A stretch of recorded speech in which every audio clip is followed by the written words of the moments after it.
Hello, hello. Welcome back to Release Your Inner Power podcast. I have a special guest today. Her name is Rachel. I cannot wait for her to share her story with us and tell us how she helps women out. Welcome, Rachel. Welcome to the show. Thank you for having me. I love this. I love this. So tell me about Rachel and what you do to help women. So I am in I'm going to say early 40s. I'm not going to reveal my complete age. I feel too old most of the time. Um, and I have had a roller coaster of life to this point. I am married with the same husband. We have been together for 20 something years. With all the joys that go along with that, we have two children who both have extra needs. So that can be challenging at times. And I've been through a number of traumatic events in my life. So I have made it my passion and my profession to help other, mainly women, but everyone, to release traumatic events from their past and step forward in their best possible energy and be the best version of them that they can. I love that. I love that. Can you share can we dive in a little bit and, like, share a story about what maybe you have gone through in the past and things that you've learned and how you've come through that to where you are now?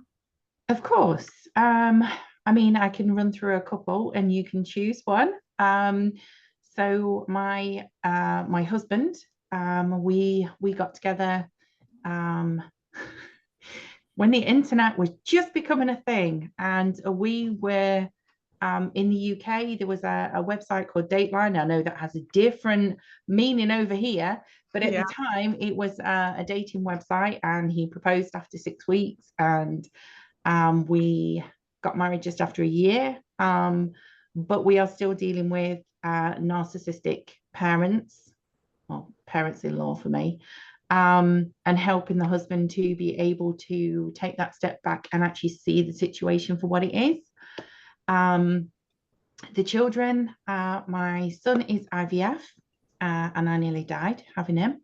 My daughter is adopted and came with a whole host of health and emotional issues alongside that. And before all of that, I was physically, mentally, and um, I had physical and mental abuse, and I was violated in the worst way possible by someone I should have been able to trust.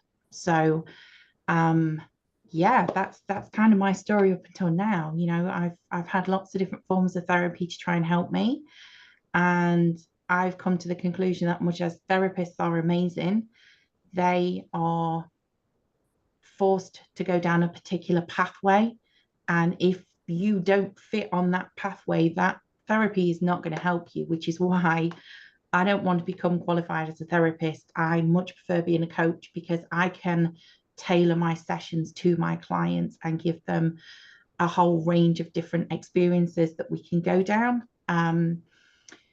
One of the biggest things that I've done for my clients is I have actually developed a what I call a lotion bar, and it helps them to re-experience positive touch if they have suffered traumatic touch.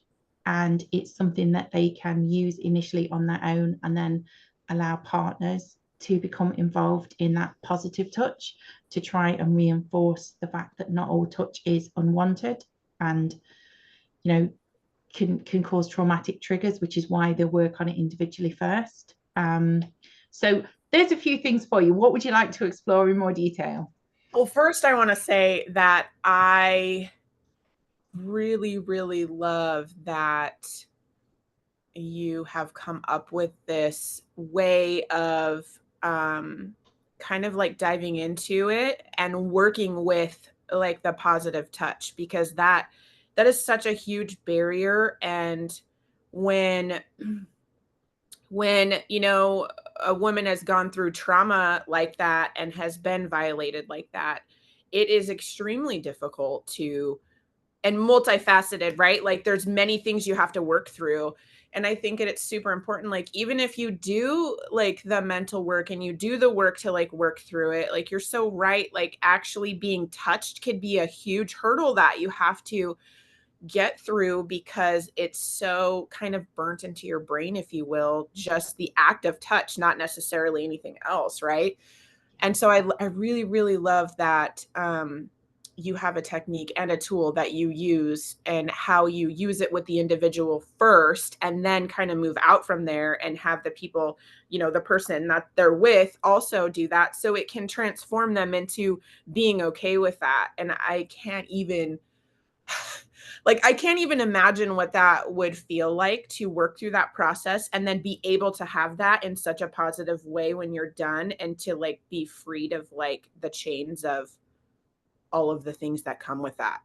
Yeah, and I mean the it's kind of a win-win. It's a slow process, but it is very much a win-win because the formula that I've used for the lotion bars themselves, it's all certified organic products. And as you actually use the bar on your skin, it's the heat of your skin that makes it slowly melt in. So you're actually moisturizing your skin in a beautiful way at the same time as you're relearning touch or your partner is helping you with touch.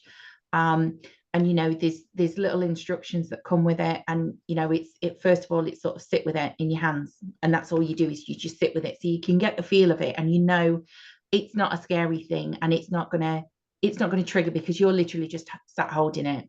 And Yeah. then it's a slow process of you using it on your own skin. And then, you know, you can always use a stuffy and have the stuffy go over your skin first with it. So, you know, there's gradual steps of actually feeling touch that's not yours, but in a positive way long before you bring the partner into that, so that you've gotten used to the fact that touch can be a positive thing, or at least not a scary thing. You know, we Yeah. start off with touch doesn't have to be scary. Mm-hmm. And then we slowly build it up with the partner to become involved. And it could be simple things like hand holding with the bar in between so that they're still not necessarily touching you. And then slowly, gradually build that up to, you know, full hand holding and then perhaps touching on the arms rather than grasping. Or I hate to use the word, but sometimes when your partner comes to give you a cuddle, it just feels like a grope rather than actually a cuddle. So, you know, Uh-huh. we help the partner as well to bring in that positive touch so that they can both come at this together and work together through it rather than it just feeling like one person is doing more of the work and the other person is just sat there going, oh, why can't you just get over this? Because Right. that's so difficult for both parties, you know. Mm-hmm. It's difficult for the partner to understand how you feel when you have been violated in such a way, but Yeah. it's also difficult for you to explain to them what that touch does. Yeah. Yeah. Yes, I can. I mean, with, because it just feels, it, like you said, it feels scary. I'm sure there's a multitude of words that you can use for how it feels, and to even express it, I'm sure can be challenging as well because you just can't really express how that feels. And it's so difficult because when you can't express it, they can't even begin to understand what that's doing. And that can cause relationship issues as well. So that's just one of the many things that I try and do with my clients to help them come at all the different possible healing methods at the same time. And we try something, and if it doesn't work, then we say that's fine. You know, that worked for a little bit and it doesn't work now because you've grown as a person.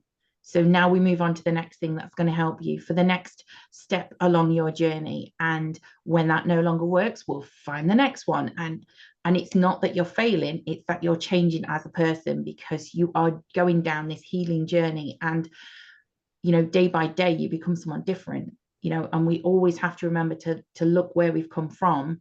We may not necessarily be where we want to be yet, but we have to remember to turn around and look and see where we've come from and see just how many steps we've taken forwards.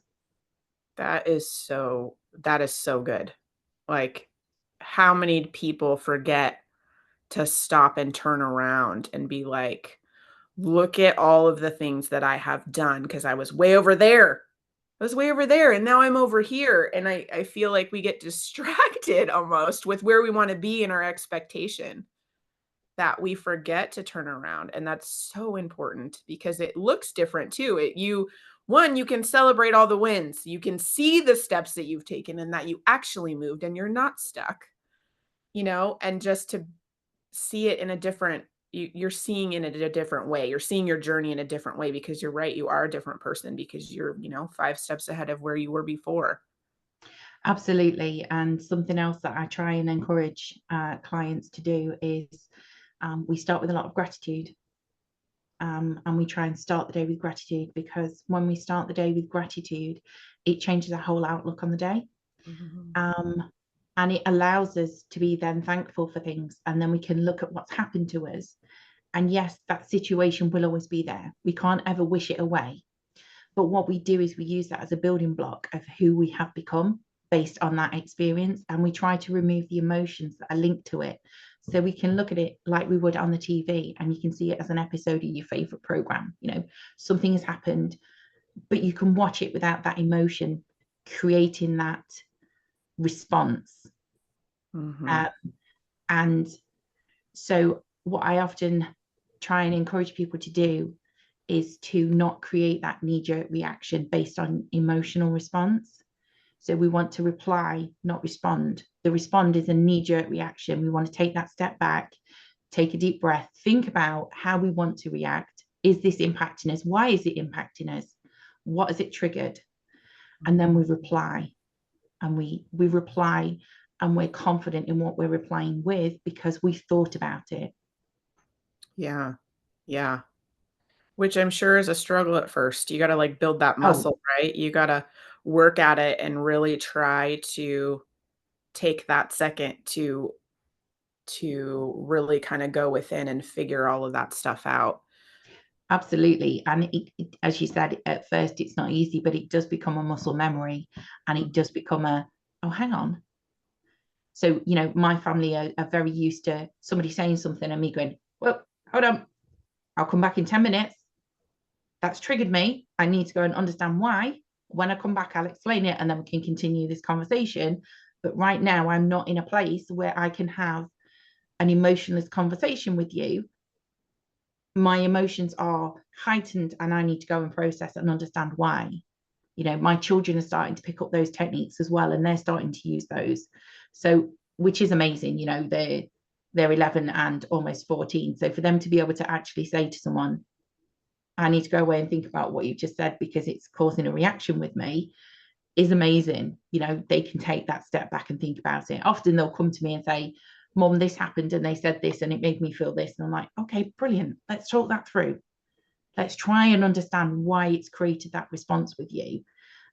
So I'm trying to give them the tools at a young age so that they can also help their friends going through very similar things. I know I said to you previously, I'm trying to create a healing ripple. So I'm trying to help people to heal so that they can help other people to heal. Because when we're all at heightened states of emotion, that's when conflict occurs. Let's all see if we can bring those emotions down, but raise our energy and our vibrations up instead, because then everyone's a lot calmer and a lot happier and things just flow so much easier. Oh yeah. Oh yeah, for sure. That is awesome and amazing. I really like that you said, hold on a second. I'm going to need 10 minutes. That really stood out to me because in this day and age, everything is like instant reply, do this, blah, blah, blah.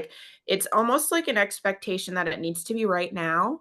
And so I love that you said 10 minutes because it doesn't have to be right now. It totally can be 10 minutes. It can be the next day. Yes. It doesn't even have to be like something that has to get fixed, it can wait Yeah. because it's much more important to do the process of understanding and replying appropriately and going back and finishing, like completing the circle, if you will, of communication and reminding yourself that it doesn't have to be fast and right now. So I love that you said 10 minutes because that really that's such a good message to remind people that it doesn't have to be instantaneous. You can take your time with it and you can work through it and come back with what you are doing. And like you said, you doing that and with your actions and modeling that, you are being a guide to your children and they're seeing it. And then they're also choosing to use it, which I am sorry, with your kids and their age, that is so awesome and amazing that they can do that. Because I mean, I know that probably my teenager could do it sometimes, but he's very much of like, I need to do this right now. And his struggle is to wait. His struggle is to wait, The figure it thing out. is, the other thing is, when you have discussions with heightened emotions, I wouldn't say all the time, but a high proportion of the time, it then escalates into a conflict, an argument, and everybody in the household then becomes heightened because Mhm. this is going off, which then can trigger other flight, fright, freeze responses in other people. And it can be, I don't mean this to sound horrible, but it can create a generational trauma because Yeah. this is how you were taught to parent, to behave, and this is what you're teaching your children now. Sometimes we know that's not the healthiest way to do it, but we don't always know how to undo that or to change that. So this technique of, just stop and have a few minutes, have a think about what it is you want to say, can make a big difference. Myself and my daughter butt heads all the time. We're both very strong-willed, stubborn individuals. So when we don't think about how we're responding to each other, we just it's like light a match paper and walk away. It's boom. Yeah. So by virtue of me taking that breath and stepping back, and then her seeing that and her starting to do the same, it means that we do keep that communication at a calm level and we can communicate properly. Yeah, sorry, I'm talking too much. Tell me to shut up. Oh, no, you're great. You're great. You're doing great. I really like though that you said that, because also in a heightened state of emotion, like you don't really hear the person that you are arguing with or whatever. Like you might hear some of the things that they say, but you really aren't truly hearing them. And that's not even constructive. Now it's just gone into a hurtful stage of it. And so, like when you realize that and step back, and it's never too late to realize that either. Like you could already be in a heightened state of emotion and you could be like, what am I doing? I need to take a minute. And it's okay to do it then Yes. instead of just continuing to fight. Like you can just end it there Yeah. and just be like, we're going to come back, Yeah. And like you said, to model that. I love that you said ripple effect as well, because that is, I feel like, as being like a guide and a teacher and a parent and like those types of things, that is, you want your message to ripple out. Like you want to be able to help heal somebody so then they can in turn, help the next person. And as a mom, giving those tools to your kids and then seeing them use it is it's like such a reward. Like it makes you squeal like you're all giddy about it, because you're like, it's in there, it's in there. I'm passing this to them. And it's so wonderful to see, because it's it's like breaking the cycle of something that maybe was coming from before. And it's not like your parents are, we're all doing this from what we know and in the time that we're living in, right? So that you're doing the best that you can with what you have, but noticing what you need to switch or shift or change, or what to work with, or to have those really cool tools that you can pass on to your kids. It's kind of like you're leveling up yourself by growth and like changing, but then you're like, here, I'm giving you this next level to you so you can start from there Yes. instead of starting lower, right? And it's just it makes the hair stand up on my arms. I just love it. I think it's so great. Like when you tune into that and can really cause that ripple effect, it's just awesome. Yeah, I mean, I don't ever want to say that any parent has purposely done anything that they would want to hurt their children. As you said, we're doing the best we can in the moment, and sometimes it's just as simple as you said earlier, recognizing, whoa, why did I say that? I know that's going to hurt them. Why did I do that? And being able to take that step back, because I say this from a place of love, but kids now don't even have the upbringing and the freedom that I had as a child. And, there's so many more restrictions placed on children. You can't go after dark. things still happened when I was a child, but it just wasn't reported as much, you know? Yeah. So there's a lot more restrictions that we place on our children. We have to make sure we take them places. You know, I still remember the rule for me was when the street lights come on, you come home, you Yeah. know? I can't do that with mine because I'm so, no, I need to know where you are. You've got a cell phone, you've got a tracking app on it. You know, I can see where you are to make sure that you're okay.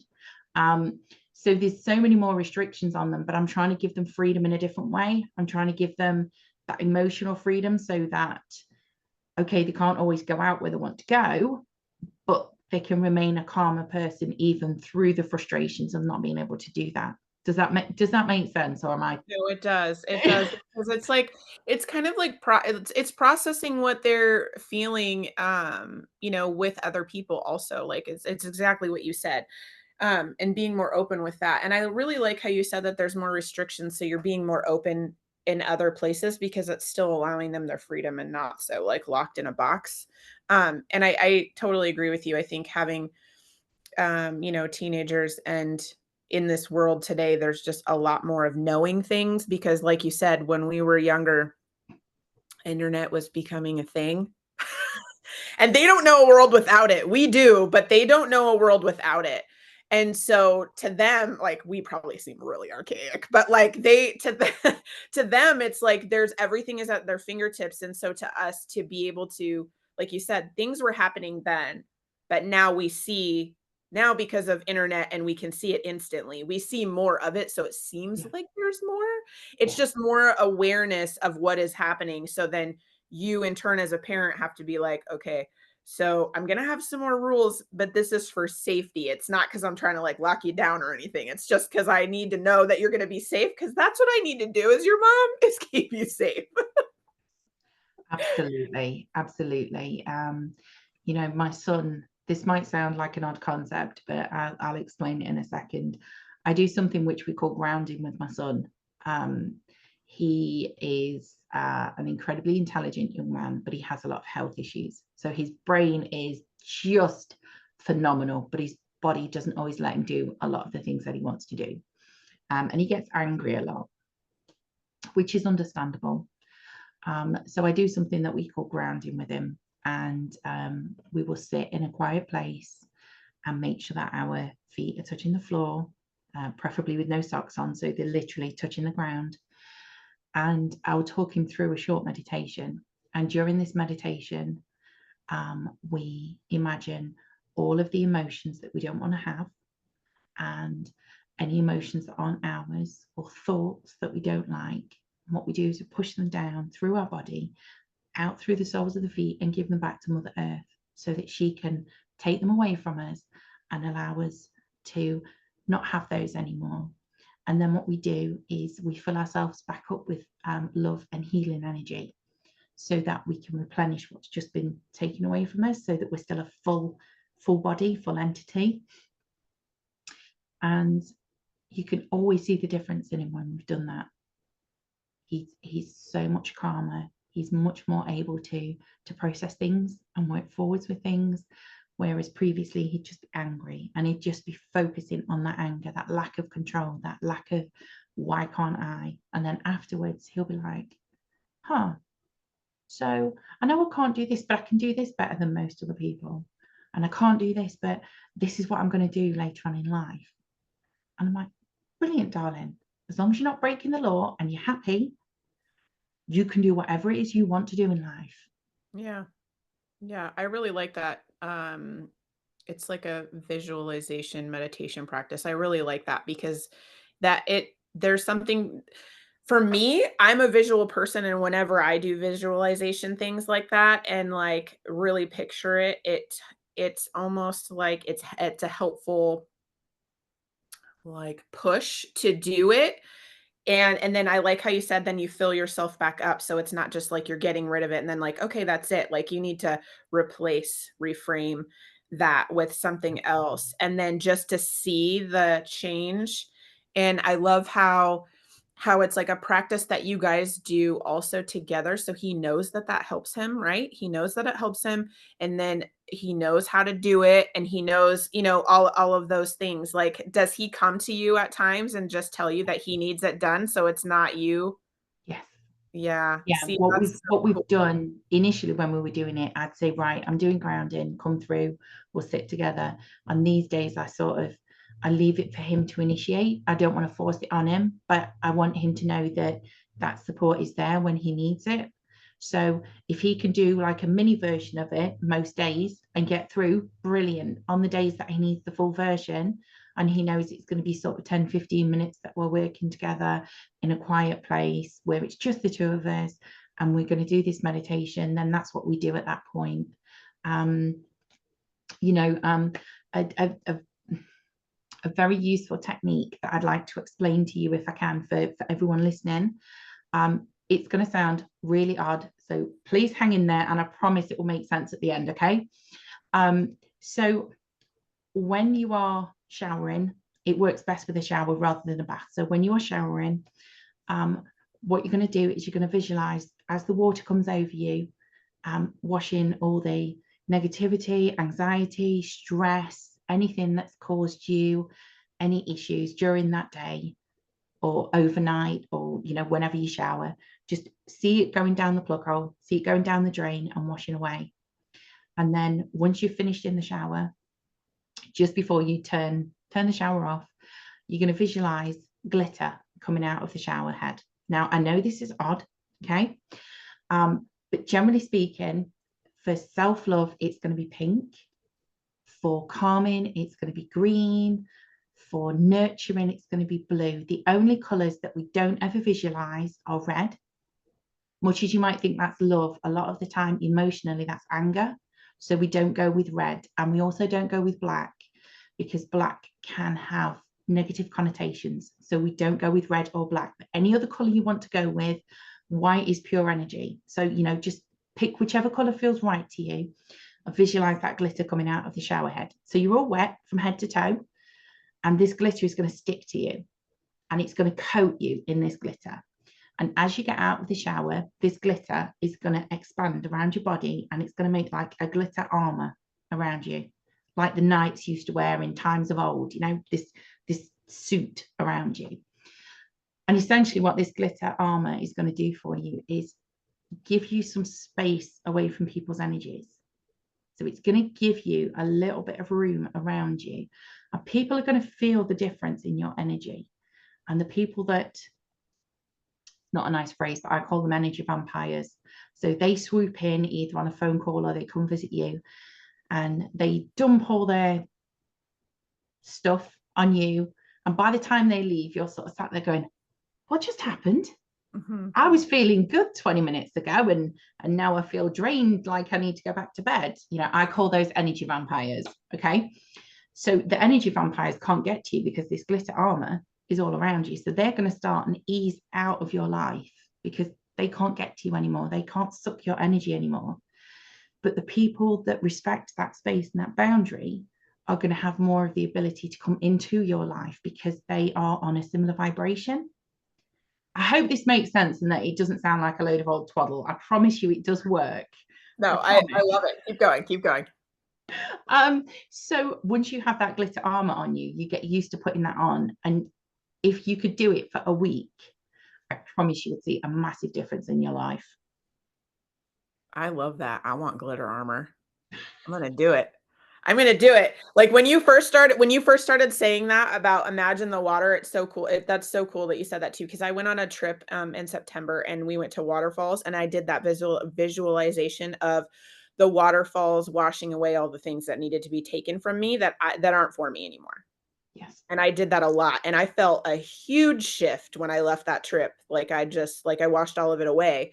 Yeah. And so when you first said that, I was like, oh, and then you said glitter. And I'm like, and I love that because glitter sticks to everything. So it's like, yes, just picture the glitter and I love that. I want glitter armor. I'm totally going to try that. I'm going to try that for a week. And then I'm going to email you and tell you. I'm going to tell you. Brilliant. Tell me all about it because yeah, I'm going to tell you all about it. I'm excited. I think this is going to be fun. I love doing stuff like this. Yeah. So I'm just trying to think of other quick things that I can give.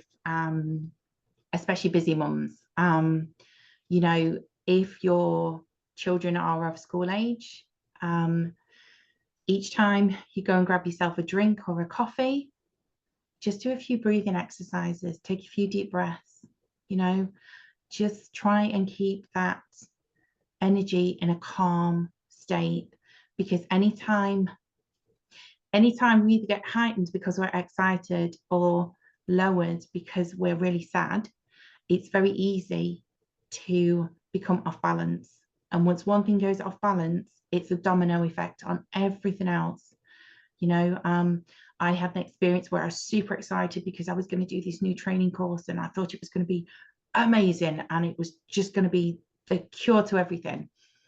And one of my family members sat me down and said, I hate to do this to you, Rach, but I've looked into it a little bit more and it's not going to do what you think it's going to do.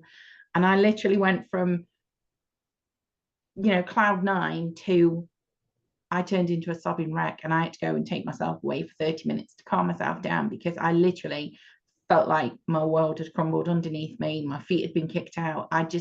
Because I was unstable, I was an unstable high. And it was so easy for someone just to kick my feet out. And it took me a good 30 minutes to recover myself and understand why I'd been triggered.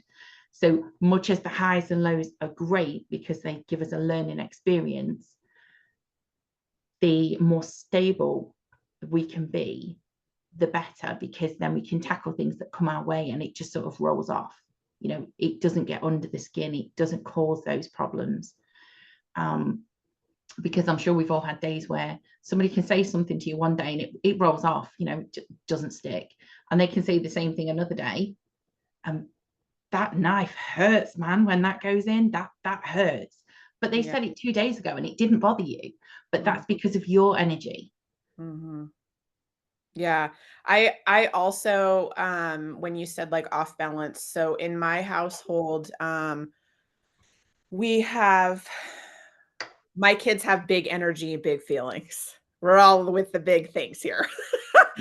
And I have to be very careful being head of household to how I present things, because it's almost like if mama's upset or I'm snippy or I'm not doing well, it's like even if I try to suppress it and like try to, try to like basically fake it, which you can't fake in front of your kids, let's be real. But like I'll try to suppress it a little bit. Then within like 30 minutes, one kid will get like attitude and I'm like, oh no, here we go. And it'll like you said, domino effect. And then now we're all crabby. And and if you being the one that can help guide and like lead, if you can balance that, even by taking, like, there's been times where it's been like increased, like heightened. And then I'm like, okay. And I like take a second and I like, you know, like, is this really my stuff? Do I need to be really feeling this? Do I need to be letting this go? You know, kind of like check in with myself and bring it down, and then go have a conversation with that kiddo and be like, hey, what's going on? You know, and sometimes if they can't describe it, I'm like, you can't take my stuff from me. Give it back, please. And you just continue to be happy, you know? And sometimes they don't understand it. It's just the feelings that you get, the feels that you get with it, right? And so I try to be really mindful about that. And like you said, taking breathing, or if sometimes it's just too much, like I have a 2-story house. So I'll either, whatever floor I'm on, walking up the stairs and I'm like, okay. And I like take some breaths in and then, you know, like bring it back down to like a more level and like calm state. So you can respond and reply in a different way, but also so you can just feel, because they feel it. It doesn't, you know, it's not a thing that you would like to think you can hide it from your kiddos, but they feel it. Yes, they do. They do. I mean, something else that only if it's safe and appropriate to do so, something else that could really, really help is barefoot on the grass outside. Oh, yeah. Connect with earth. Even if all you do is stand there for a few minutes, if you can stand there and consciously think about the things that you want to get rid of, they're either not yours or, you know, this is causing me issues today. Just allow it to sink out of you into the earth. Even if you don't believe in giving it back to Mother Earth, or, you know, even if, you know, it goes against what your beliefs are, just having that ground contact, bare feet, it does make a difference. I promise it makes a difference. So even if that's all you can do for a few minutes, it will make a difference and it will bring those emotions back down again. Yeah. I love that. I love that. I do that a lot. When it's nicer out, I do that more. Yes. You know, even my kids, like we don't wear shoes. It's like when it's nicer, there's like no shoes in and out of the house, all the things that's, you know, we like to be walking around in our bare feet, which I love.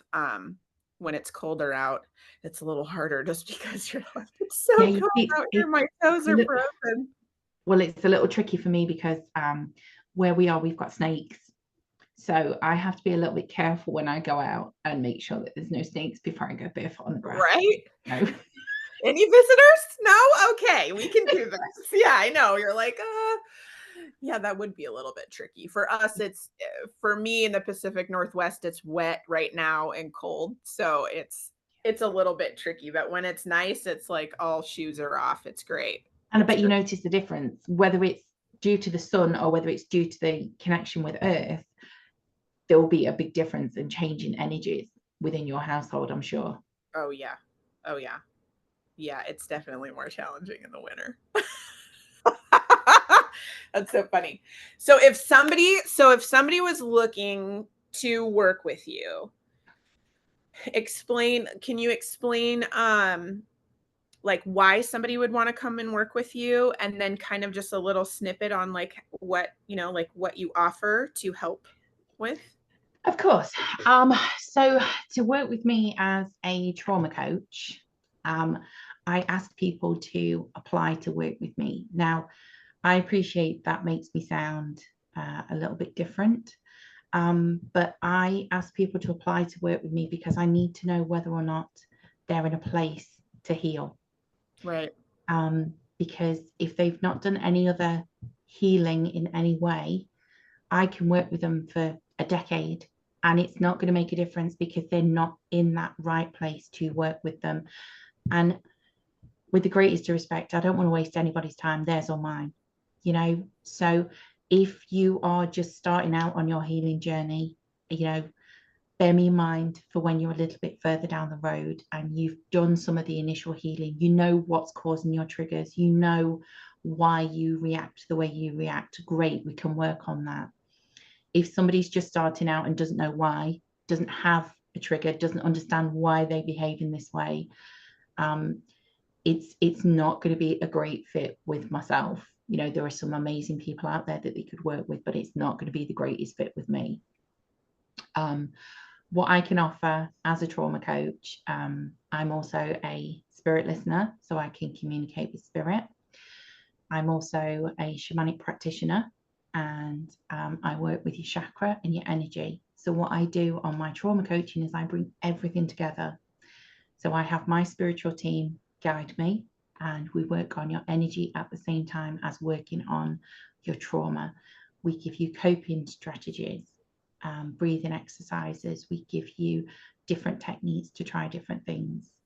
We use music, we use crystals, we use oils, so scents, because fragrances can create beautiful experiences. So, you know, we bring a whole host of everything together, but each session is completely unique. I don't offer group therapy because everybody's trauma is different and it's very personal.